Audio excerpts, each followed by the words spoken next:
ஒரு பணக்காரர் தன் வீட்டுல கடவுள் சிலை வைக்கணும்னு ஒரு சிற்பிய தேடி போனார். அவர் போன நேரம் அந்த சிற்பி ஒரு பெண் கடவுள் சிலைய செதுக்கிட்டு இருந்தார். கொஞ்ச நேரம் அவர் செதுக்கிறதையே வேடிக்கை பார்த்துட்டு இருந்த அந்த பணக்காரர் அந்த சிற்பி செதுக்கிய 2 சிலைகள் ஒரே மாதிரி இருக்கிறத கவனிச்சார். உடனே அந்த பணக்காரர், ஒரே கோயில்ல எப்படி ஒரே மாதிரி 2 சிலைகள் வைப்பாங்க?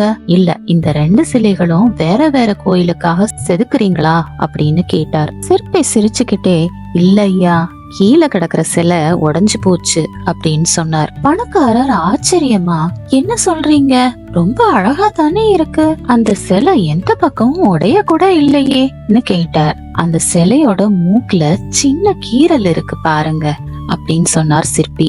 ஆமா, அது சரி, இந்த சிலையை எங்க வைக்க போறீங்க கேட்டார் பணக்காரர். இது கோயில் கோபுரத்துல 40 அடி உயரத்துல வர்ற சிலை. பணக்காரர் வியப்போட, 40 அடி உயரத்துல இந்த சின்ன கீரலை யாரு கண்டுபிடிக்க போறாங்க?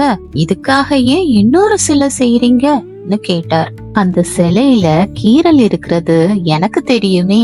எப்ப அந்த கோயில் வழியா போனாலும் எனக்கு என் தொழில்ல உள்ள குறை உறுத்துமே, அதனாலதான் இன்னொரு சிலை செய்யறேன் அப்படின்னு சொன்னார் சிற்பி. அடுத்த ஒரு பாராட்டுக்காக வேலை செய்யக்கூடாது, நம்ம மன திருப்திக்காக வேலை செய்யணும்.